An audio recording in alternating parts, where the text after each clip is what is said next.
प्रिय बच्चों, डिजी lesson of नवांकुर में आपका स्वागत है। आज हम आपको यूनिट 10 एस ब्लॉक एलिमेंट का पार्ट 2 के आगे के कंपाउंड के बारे में समझाएंगे।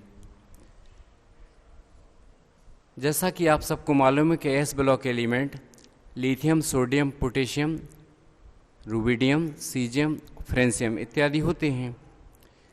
ये सब एल्कली मेटल यानी क्षार धातु कहलाते हैं। अब इन्हीं से संबंधित जो कंपाउंड हैं उसके बारे में हम बताते हैं। सबसे पहले है preparation and property of some important compound में कास्टनर केल्नर सेल। कास्टनर केल्नर सेल आप देख सकते हैं, चित्र बनाया है। वो एक रेक्टेंगुलर बर्तन है जिसमें एक स्लेट पर्दे के द्वारा उसे 3 भागों में बांटा गया है। पहले और आखिरी के जो चेंबर हैं उनमें NaCl भरा है और मध्य वाले चेंबर में NaOH भर दिया है। और नीचे एक मरकरी जो कि कैथोड का कार्य करती है उसको लगा दिया है, जबकि इसका जो एक कैथोड है वो आयरन का भी है। साथ में एनोड ग्रेफाइट का बना रखा है। सबसे नीचे एक्सेंट्रिक माने उत्केंद्रीय पहिया लगा रखा है जो मरकरी को चलाता है। इसके जो आउटर कंपार्टमेंट हैं उस आउटर कंपार्टमेंट में जो रिएक्शन होती है वो उसमें NaCl Na पॉजिटिव यानी कैटायनिक और Cl माइनस में कन्वर्ट होता है। एनोड पर जो रिएक्शन हो रही है वो जो क्लोरीन है, यदि वो एनायनिक है तो अपना इलेक्ट्रॉन खोता है तो एटम में कन्वर्ट होता है और एटम कन्वर्ट इनटू क्लोरीन। इसी प्रकार से जो मरकरी कैथोड है उस पर जो रिएक्शन है वो कैटायनिक फॉर्म है। सोडियम वो इलेक्ट्रॉन को गेन करता है और सोडियम मेटल में कन्वर्ट होता है, जो मरकरी के साथ अमलगम बनाता है। अमलगम का मतलब होता है किसी भी मेटल के साथ आप Hg को ज्वाइंट कर दें तो वो अमलगम कहलाता है। ये आउटर कंपार्टमेंट में जो रिएक्शन होती हैं जिसमें NaCl भरा, उनकी 3 रिएक्शन रहती हैं। सेंट्रल कंपार्टमेंट में जो है वो कास्टिक सोडा भरा हुआ है जो कि कैटायनिक फॉर्म में सोडियम को देता है और OH आयन देता है।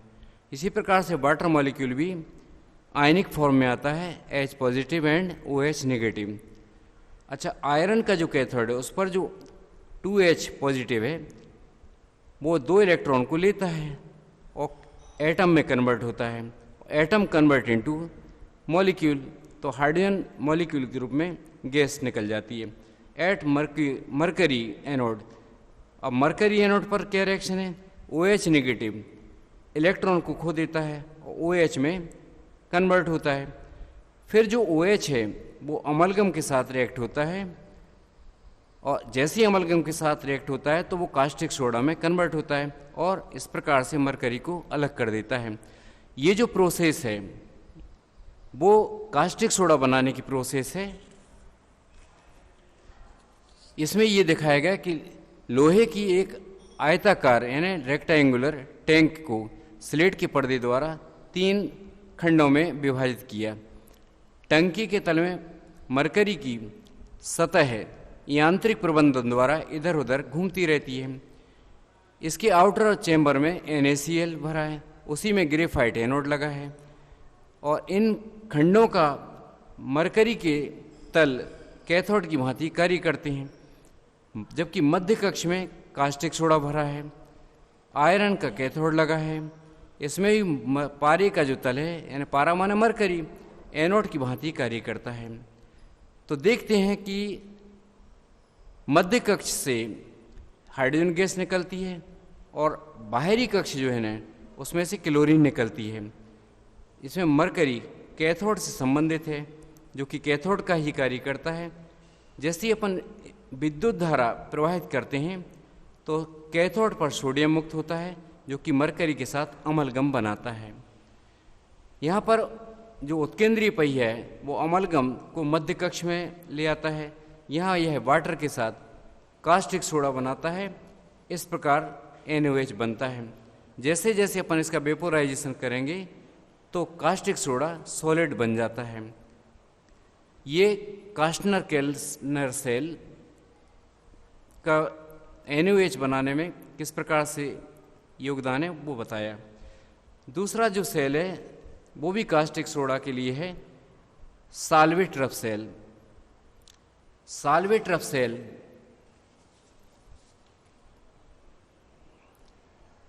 it is the modification of Kastner-Kellner cell and is the modern method of preparation of NaOH on large scale। इसमें जो रिएक्शन होती है उसमें NaCl दो पार्ट में बढ़ जाता है, पॉजिटिव एंड नेगेटिव, माने सोडियम कैटायनिक फॉर्म में और क्लोराइड एनायनिक फॉर्म में एनोड पर मुक्त होते हैं। अब क्लोराइड जो आयन है वो इलेक्ट्रॉन को खोता है और क्लोराइड एटम में कन्वर्ट होता है, जो कि कन्वर्ट इनटू मॉलिक्यूल NaCl2 बनाता है। सोडियम कैटायन इलेक्ट्रॉन को लेकर सोडियम एटम में कन्वर्ट हुआ, जो मरकरी के साथ अमलगम बना रहा है, और अमलगम को जैसे ही वाटर में सॉल्युबल किया तो ये कास्टिक सोडा मरकरी और हाइड्रोजन को मुक्त कर देता है। It has a big tank provided with graphite anode. यह ब्राइन विलयन में डूबा रहता है। इसमें जो पारे का जो तल है वो कैथोड का कार्य करता है, और जैसे जैसे अपन विद्युत धारा प्रवाहित करेंगे तो सोडियम कैथोड पर ही मुक्त होता है। कैथोड मतलब वो नेगेटिव और सोडियम है पॉजिटिव, इसलिए सोडियम कैथोड पर जाता है, वहाँ पर जाकर मरकरी के साथ मिलकर अमलगम बनाता है, जो वाटर के साथ NaOH बनाता है और हाइड्रोजन को देता है।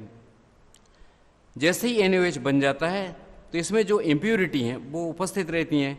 अब इम्प्यूरिटी किसकी हैं? वो NaCl, sodium carbonate, sodium sulphate ये पाई जाती हैं। सोडियम कार्बोनेट जो है वो वॉशिंग सोडा है, जबकि NaCl को हम ब्राइन भी कहते हैं, जो कि साल्ट है।